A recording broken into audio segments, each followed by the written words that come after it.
ચલો નમસ્તે વિદ્યાર્થી મિત્રો, ધોરણ 7 ની અંદર આજે થોડા આપણે આગળ વધીએ તો ગ્રામર કમ્પ્લીટલી પૂર્ણ કર્યા પછી આપણે કમ્પોઝિશન તરફ જવાનું છે. તો કમ્પોઝિશનનો જે પહેલો ટોપિક છે ડાયલોગ રાઇટિંગ, તો એનો આજે આપણે અભ્યાસ કરવાનો છે. ડાયલોગ રાઇટિંગની અંદર ગુજરાતીમાં કહીએ કે સંવાદ છે એ બે વ્યક્તિનો આપ્યો હશે અને આપણે ખાલી જગ્યાની અંદર જે કાઉન્સમાં આપેલા જે શબ્દો છે તમારે મૂકવાના હોય છે. તો સૌથી પહેલું કામ આપણે શું કરવાનું ડાયલોગ રાઇટિંગની અંદર? તો ડાયલોગ રાઇટિંગમાં સૌથી પહેલાં જે કાઉન્સ આપવામાં આવ્યો છે ને બરાબર ધ્યાનથી વાંચી લેવાનું છે. એકવાર બે વાર વાંચી લેવાનું, એનું ગુજરાતી સમજવાનો પ્રયત્ન કરવાનો. ત્યાર પછી જે નીચે તમને ડાયલોગ સંવાદ આપેલો છે એનો બરાબર અભ્યાસ કરવાનો છે. એટલે એને પણ એકથી બે વાર વાંચી અને પછી આપણે જોવાનું છે કે કયો શબ્દ કઈ જગ્યાએ આવી શકે છે. બરાબર છે? તો સૌથી પહેલું કામ શું કરવાનું તો કે જે તમને કાઉન્સ આપ્યો છે કાઉન્સને બરાબર સમજવાનું છે. તો આપણે કાઉન્સને સમજીએ. જે પહેલો ડાયલોગ છે એની અંદર I have call you to invite you for puja. મેં તમને પૂજામાં આમંત્રણ આપવા માટે કોલ કર્યો છે. What's the reason? શું કારણ છે? Please be there. પ્લીઝ ત્યાં આવજો. We are celebrating my grandfather's 60th birthday. મારા દાદાનો 60મો જન્મદિવસ ઉજવી રહ્યા છીએ.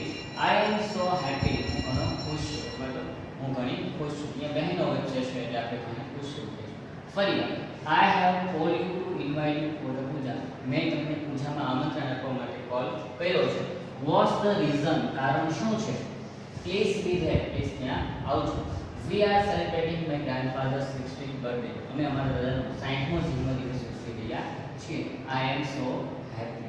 હું ઘણી ખુશ છું. તો અહીંયા સુધી તમને કાઉન્સ આપવામાં આવેલો છે. હવે અહીંયા જે સંવાદ છે સંવાદને બરાબર સમજવાનો અને ત્યાર પછી નક્કી કરવાનું કે આમાંથી કયો જે લાઈન છે એ આવશે. તો અહીંયા સામાન્ય વાતચીત કરતા હોય એને બરાબર થોડું ધ્યાનથી જુઓ. Nita says hi Mona, how are you? Hi Mona, how are you? મને કેમ છે? Mona says hi Nita. એને હાય કીધું એટલે અહીંયા હાય અથવા હેલો પણ આપી શકે. બરાબર છે નીતા? તો અહીંયા ખાલી જગ્યા પણ નીચેનું વાક્ય વાંચો. Nita says yes you sound happy. ખાતર અવાજ છે ખુશખુશાલ લાગે છે. તો આને શું કીધું છે? કેમ છે એમ કીધું તો શું કીધું હોય? I am so happy. I am so happy. જો અવાજ ફરી I am so happy. Hi Mona, how are you? Hi Nita, I am so happy. એને પૂછ્યું તને કેમ છે?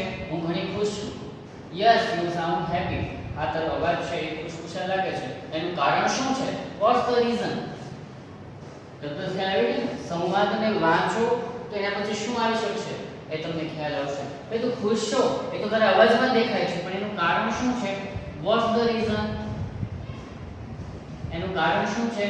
તો કહેશે શું કહેશે? તું કામે ખુશ છે? Mona say oh blank. Wow that's nice. તો શું આવશે? શું કામે ખુશ છે? કારણ કે એના દાદાનો જન્મદિવસ છે ને એની ઉજવણી કરવાની છે એટલે ખૂબ ખુશ છે. એટલે કહે છે ઓ we are celebrating my grandfather's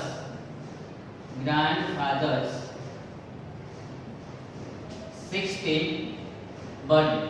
અમે અમારા દાદાનો 60મો જન્મદિવસ ઉજવી રહ્યા છીએ એટલે ખુશ. Wow that's nice. બહુ સારું કહેવાય. પછી કહે છે Mona blank and party at our house. તો અહીંયા શું કહેશે? બે વધ્યા આપણે બરાબર. એક આવી ગયું, ત્રણ આવી ગયું, બે આવી ગયું. હવે આ વધ્યું અને આ એક બીજું વધ્યું. બરાબર છે? તો એ કહેશે શું કહેશે? મેં એટલે જ ફોન કર્યો છે તારે આવવાનું છે. હવે જો હું લખું છું પછી આપણે પાછા ફરી આવવાનું છે. I have called you to invite you for puja. You for a puja and party at our house. એને કીધું કે મારા દાદાનો 60મો જન્મદિવસ છે અમે ઉજવી રહ્યા છીએ એટલે હું ખુશ છું. વાવ સરસ, સારું કહેવાય. I have called you to invite you for a puja and party at our house. મેં તને એટલે કોલ કર્યો છે કે તારે પૂજામાં અને પાર્ટીમાં મારા ઘરે આવવાનું છે. Sure, ચોક્કસ. I will come. હું આવીશ. Please be there. Please be there. Please be with your family on 22 July at 4 pm. તો એમ કહે છે કે 22 જુલાઈએ સાંજે 4 વાગે તારે ત્યાં આવવાનું છે. પ્લીઝ બી ધેર, પ્લીઝ તમે આવજો. Okay, C you than. Okay, પછી મળીએ. Yes, I will weight for you. હા, હું તારી રાહ જોઈશ. આ મુજબ ડાયલોગ છે બોલવાનો, બરાબર. હવે ફરી એકવાર હજી જોવાનું છે. મેં તમને કીધું સૌથી પહેલું કામ શું કરવાનું છે, કાઉન્સને બરાબર સમજી લેવાનો, 2 વાર 3 વાર વાંચી લેવાનો, એનો ગુજરાતી કરવાનો પ્રયત્ન કરવાનો. ત્યાર પછી જે ડાયલોગ આપેલો હશે બ્લેન્ક્સ વાળો એને બરાબર 2-3 વાર રીડ કરવાનું છે, એનું ગુજરાતી ટ્રાન્સલેશન કરવાનું અને સમજવાનો બને એટલો પ્રયત્ન કરવાનો. અને પછી આપણી જે બ્લેન્ક છે એ પૂરવાની છે. અને પૂર્યા પછી તમારે સંવાદ છે, સંવાદને વાંચવો પડશે. હું જે લખું છું એ સંવાદની સાથે મેચ થાય છે ખરું, બરાબર છે? ન થતું હોય તો તમે ક્યાંક ભૂલ કરી છે એવું દેખાય. આપણે સામાન્ય વાતચીત કરતા હોય અને કંઈક અલગ તો અજુગતો જવાબ કોઈ દિવસ આપતા નથી. જે પ્રશ્ન પૂછવામાં આવ્યો એનો જવાબ આપણે આપતા હોય છે. એ આપણે ગુજરાતીમાં ખબર પડે, પણ અંગ્રેજીમાં આવે તો એ વસ્તુ ખાસ જોવાની છે. પણ આના માટે ખાસ તમને થોડું ગુજરાતી કરતા આવડવું ફરજિયાત છે. ઓકે, આખો ડાયલોગ છે ફરીવાર હું અહીંથી વાંચું છું. તમે જોજો કે ડાયલોગ જે વાતચીત થાય છે એમાં ક્યાંય આડું થતું નથી. એનો મતલબ કે આપણો ડાયલોગ એકદમ સાચો છે, બરાબર? તો જો Nita says hi Mona, how are you? Hi Mona, તને કેમ છે? હાય Nita, I am so happy, હું ઘણી ખુશ છું. યસ, યુ સાઉન્ડ હેપી, તારો અવાજ ખુશખુશા લાગે છે. વોટ્સ ધ રીઝન, શું કારણ છે? Oh, we are celebrating my grandfather's 16th birthday. અરે મારા દાદાનો 60મો જન્મદિવસ ઉજવી રહ્યા છે એટલે હું ખુશ છું. Wow, that's nice. Wow, સારી વાત છે.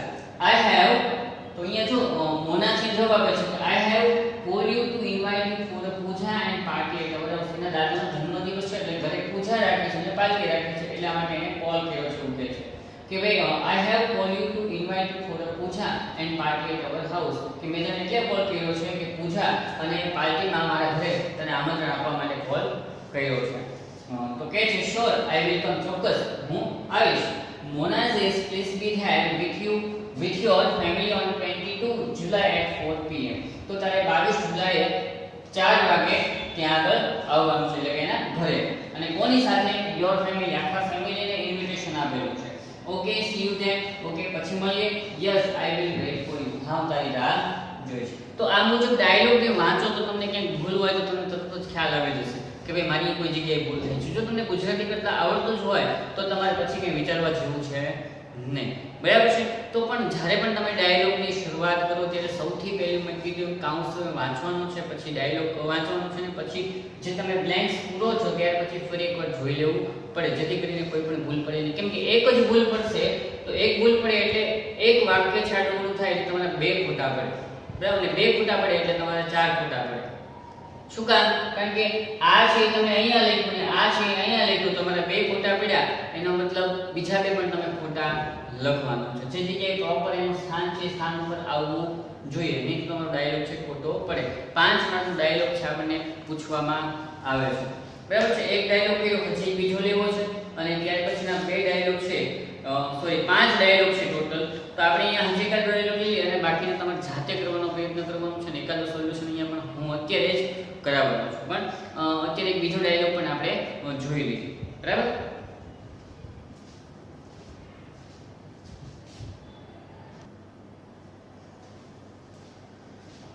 ચલો વિદ્યાર્થી મિત્રો, આપણો બીજો ડાયલોગ એક્ઝામ્પલ તરીકે અને ગ્રામરનો ચોથો ડાયલોગ છે એ રિપીટ અહીંયા આપણે કરીએ છીએ. જેમ પહેલો ડાયલોગ આપણે શીખીએ એ જ રીતે બીજો ડાયલોગ પણ શીખવાનો છે અને સેમ થોડો એના જેવો હોય એવું લાગે છે, બરાબર? જોઈએ શું કહે છે. સૌથી પહેલું કામ આપણું જે કાઉન્સ આપ્યું છે, કાઉન્સનું કામ આપણે પહેલા કરવાનું છે કે કાઉન્સ આપ્યું છે એને બરાબર સમજી લઈએ અને તે પછી ખાલી જગ્યા છે એ પૂછું. તો has stood first at the board examination. બોર્ડની અંદર એનો પ્રથમ નંબર આવ્યો છે. I will come, હું આવીશ. To celebrate my brother's success, મારા ભાઈની સફળતા માટેની ઉજવણી. You look happy, તું ખુશ દેખાય છે. Congratulations, અભિનંદન. ફરી એકવાર, who has stood first at the board examination. બોર્ડની પરીક્ષામાં પ્રથમ નંબરે પાસ થયા છે. I will come, હું આવીશ. To celebrate my brother's success, મારા ભાઈની સફળતા માટેની ઉજવણી. You look happy, તું ખુશ દેખાય છે. Congratulations, અભિનંદન.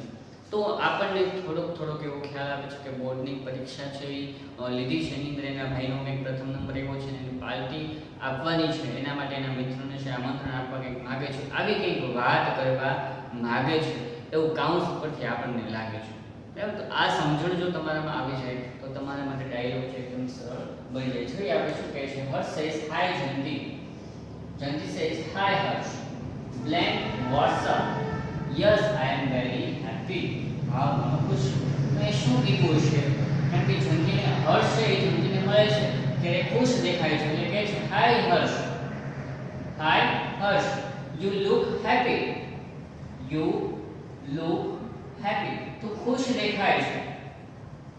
વોટ્સઅપ શું છે, કેમ ખુશ દેખાય છે, હે કેમ ખુશ દેખાય છે, yes I am very happy, હા હું ઘણો ખુશ છું. ભાઈ શા માટે, કેમ ભાઈ, તો my brother has stood first at the board examination, કારણ કે મારા ભાઈનો બોર્ડમાં પહેલો નંબર આવ્યો છે એટલે હું ખુશ છું. તો અહીંયા my brother has stood first at the board examination, board examination, કેમ કે ભાઈ મારા ભાઈનો બોર્ડનો પહેલો નંબર આવ્યો છે. this is wow, that's great, બહુ સારું કહેવાય, કોંગ્રેચ્યુલેશન્સ, અભિનંદન. આપણે કહીએ છીએ કોઈનો નંબર આવે તો કોઈ સારી સફળતા મળે ત્યારે આપણે કોંગ્રેચ્યુલેશન્સ આ શબ્દનો આપણે ઉપયોગ કરીએ છીએ, બરાબર છે. તેના ભાઈનો પહેલો નંબર આવ્યો એના માટે અહીંયા જયંતિ છે એને અભિનંદન પાઠવે છે એટલે ત્રીજા નંબર આવશે કોંગ્રેચ્યુલેશન. પછી સેસ થેન્ક યુ, આભાર, but have come to invite you for a party, પણ મેં તને પાર્ટીમાં ઇન્વાઇટ માટે કોલ કર્યો છે. શું કીધું છે અહીંયા, શું આવશે, argue, okay, I will come. પછી to celebrate my brother success, બે વધ્યા છે, શું આવશે, તો એનો આભાર માને છે પણ એમ કહે છે but I have come to invite you for a party, પણ હું તને પાર્ટીમાં ઇન્વિટેશન આપવા માટે આવ્યો છું. To celebrate my brother's success, to celebrate my brother's success. જો ભાઈ સાંભળજો, શું કહે છે, આભાર, but I have come to invite you for a party to celebrate my brother's success, કે હું તને પાર્ટીમાં આમંત્રણ આપવા માટે આવ્યો છું. to celebrate my brother's success, કે મારા ભાઈની જે સફળતા છે એ મળી એની પાર્ટી માટે તને આમંત્રણ આપવા માટે આવ્યો છું. Of course I will be happy to join you, હું તમારી સાથે જોઈન થઈને હું ખુશ થઈશ. And the party is on Saturday at 7 pm, please come. તો પાર્ટી છે શનિવારે 7 વાગે છે, પ્લીઝ કમ, તમે આવજો. શ્યોર આઈ વિલ કમ, ચોક્કસ હું આવીશ. Sure I will come. તો આ ડાયલોગ છે અહીંયા સંપૂર્ણ પૂરો થઈ ગયો, બરાબર. 2 જ મિનિટ થઈ આવે છે, પણ મેં કીધું એમ આપણી 5 મિનિટ પહેલા એમાં બગાડવાની કાઉન્ટ્સને અને જે ડાયલોગ આપ્યો છે એને સમજવાનો. જો ફરી વાર જો, Harsh says hi Jayanti, Jayanti says hi Harsh, you look happy, what's up, તો ખુશ દેખાય છે, શું રીઝન છે, Harsh says yes I am very happy, હા હું ઘણો ખુશ છું. વાય, શા માટે એટલો ખુશ છો. My brother says, my brother has scored first at the board examination, મારા ભાઈનો બોર્ડની પરીક્ષામાં પહેલો નંબર આવ્યો છે. વાવ, ધેટ્સ ગ્રેટ, સો બહુ સારું કહેવાય, કોંગ્રેચ્યુલેશન્સ, અભિનંદન. Thank you, આભાર, but I have come to invite you for a party to celebrate my brother's success. હા, અને હું અહીં આવ્યો છું એવું રીઝન છે, શું કહે છે કે મારા ભાઈની જે સફળતા છે એના માટે એક પાર્ટીનું આયોજન કર્યું છે, એમાં તને આમંત્રણ આપવા માટે હું આવ્યો છું. Of course I will be happy to join you. Okay, હું તમારી સાથે જોઈન થઈ અને ખૂબ ખુશ થઈશ. તો પછી કહે છે કે પાર્ટી ક્યારે છે, તો party is on Saturday, party શનિવારે છે at 7 pm, સાંજે 7 વાગે, પ્લીઝ કમ, પ્લીઝ તમે આવજો. શ્યોર આઈ વિલ કમ, ચોક્કસ હું આવીશ. તો આ મુજબ આખા બીજો ડાયલોગ છે એ પણ સંપૂર્ણ રીતે પૂર્ણ થઈ ગયો. હજી બાકીના 3 ડાયલોગ છે બાકી છે, બરાબર છે. આપણે 2 ડાયલોગની સમજૂતી મેળવી છે, બાકીના 3 તમારે જાતે કરવાનો પ્રયત્ન કરવાનો છે. અને એકાદો ડાયલોગ છે હું અહીંયા તમને અત્યારે રિવિઝન કરાવું છું, એટલે કે પહેલો અને ચોથો જે ગ્રામરની અંદર આવ્યો છે, પહેલો અને ચોથો, એનો આપણે અભ્યાસ કર્યો. હવે એનો એક ડાયલોગ છે અહીંથી હું તમને સમજાવું છું, તમારે એ ડાયલોગ સામે રાખવાનો છે અને સમજવાનો પ્રયત્ન કરવાનો છે. તો આપણે કોઈ પણ એક ડાયલોગ છે એ લઈ લેશું, બરાબર છે. હજી બીજો, ત્રીજો અને પાંચમો ડાયલોગ છે એ બાકી છે, બરાબર છે. તો આપણે બીજો ડાયલોગ છે એ જોઈ લઈએ. એમાં શું કહે છે, you have to come for the wedding, તારે લગ્નમાં આવવાનું છે. એન ઇન્વિટેશન, તો ઇન્વિટેશન એટલે કે આમંત્રણ, આખું લખ્યું છે એન ઇન્વિટેશન કાર્ડ એટલે કે આમંત્રણ પત્રિકા. My elder sister Neha is getting married, મારી મોટી બહેન નેહાના લગ્ન છે. વેન ઇઝ ધ વેડિંગ, લગ્ન ક્યારે છે. Why I have call you, મેં તને શા માટે કોલ કર્યો છે. ફરી એકવાર જુઓ, you have to come for the wedding, તારે વેડિંગમાં એટલે કે લગ્નમાં આવવાનું છે. એન ઇન્વિટેશન કાર્ડ, આમંત્રણ પત્રિકા. My elder sister Neha is getting married, મારી મોટી બહેન નેહા છે એના લગ્ન છે. વેન ઇઝ ધ વેડિંગ, લગ્ન ક્યારે છે. Why I have call you, મેં તને શા માટે કોલ કર્યો છે. તો આટલું સમજ્યા પછી અહીંયા નીચે આવો તો અનંત સેઝ યસ નરેશ, અને કોલ કર્યો છે કે છે હા નરેશ. નરેશ અનંત સે ગેસ, પછી ખાલી જગ્યા આપી દીધી, કારણ કે કોલ કરીને પૂછ્યું કે યસ નરેશ, તો સામે કહે છે હા બોલ અનંત. તો ગેસ, ગેસ એટલે શું, ધારું. ગેસ તમે તને શું કામ ફોન કર્યો હશે, એવું કંઈ છે. હા છે. ક્યાં છે, જો લખ્યું છે છેલ્લું, why I have called you. Guess, મેં તને શા માટે ફોન કર્યો હશે. તો ફર્સ્ટમાં તમારે લખવાનું છે why I have called you, એમાં એક નંબર આપી દો. Anant says no idea, you tell me, ખબર નહીં તો મને કહે. નરેશ સેઝ બ્લેન્ક, પછી કોંગ્રેચ્યુલેશન્સ આપ્યું છે. તેને શું વાત કરી છે કે પોતાની જે મોટી બેન છે એના લગ્નની કંઈક વાત એને કરી હોય એવું આપણે લાગે છે, તો જ અભિનંદન પાઠવું. બરાબર છે. તો અહીંયા લખ્યું છે ને, જુઓ, my elder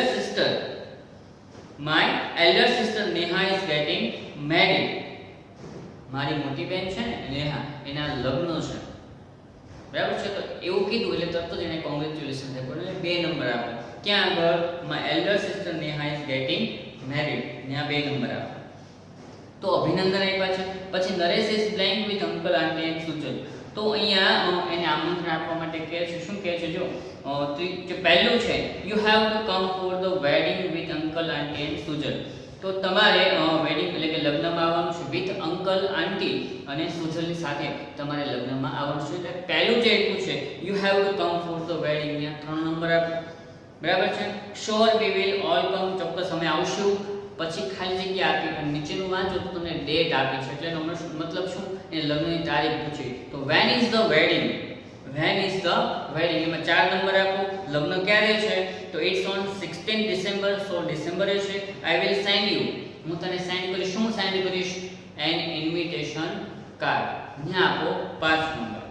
okay, an invitation card ત્યાં આવશે 5 નંબર. Anant says no problem, Naresh says see you then see you. તો અહીંયા ડાયલોગ છે પૂર્ણ થાય છે. ઓકે, પછી આપણે મળીશું. બરાબર છે. તો બસ આ મુજબ ડાયલોગ છે, મેં કીધું સૌથી પહેલા કાઉન્સને સમજી લો અને ત્યાર પછી જે ડાયલોગ આપ્યો છે એને વાંચો અને ક્યાં કયું શું આવે છે ત્યાં નંબર લખતા જાઓ, જેથી કરીને રિપીટ ન થાય અને ખોટું પણ ન પડે. બરાબર છે. તો આપણે 3 ડાયલોગ છે એ 2 બોર્ડ ઉપર અને એક મૌખિક આપણે સમજ્યા. બાકીના 2 ડાયલોગ છે તમારે ઘરે જાતે કરવાના છે. બરાબર છે. અભ્યાસ કરવાનો છે, ન સમજાય તો આપણે સમજાવવાનું છે. બરાબર છે. પણ થોડું જાતે કરશો તો ખ્યાલ આવશે. બરાબર છે. બસ તો અહીંયા આપણો ડાયલોગ રાઇટિંગનો જે ટોપિક છે એ કમ્પ્લીટલી પૂર્ણ થાય છે. ત્યાર પછી આવે છે નોન વર્બલ ટેક્સ્ટ. તો એની અંદર શું કરવાનું છે, તો એકદમ ઈઝી છે. એક કોઈ પણ જાહેરાત આપી છે અથવા કોઈ વિઝિટિંગ કાર્ડ આપવામાં આવ્યું છે, ગ્રાફ હોય, ચાર્ટ હોય, તો એ માહિતી જે આપી છે એ માહિતીના આધારે તમારે પ્રશ્નોના ઉત્તર છે આપવાના હોય છે. એ એકદમ સરળ હોય છે, ખાસ અઘરું હોતું નથી, કારણ કે તમામ માહિતી તમારી સામે હોય છે ને એકદમ બેઝિક પ્રશ્નો જે પૂછવામાં આવેલા હોય છે. બરાબર છે. તો એમાં કાંઈ જાજી જરૂર નથી, છતાં આપણે જે નોન વર્બલ ટેક્સ્ટનો અભ્યાસ નેક્સ્ટ લેક્ચરમાં આપણે કરવાના છે. બસ તો અહીંયા સુધી આપણે રાખીએ. નેક્સ્ટ લેક્ચરમાં નોન વર્બલ ટેક્સ્ટની સાથે એક નવા ટોપિક સાથે આપણે ભેગા થઈશું. ત્યાં સુધી આવજો. Thank you.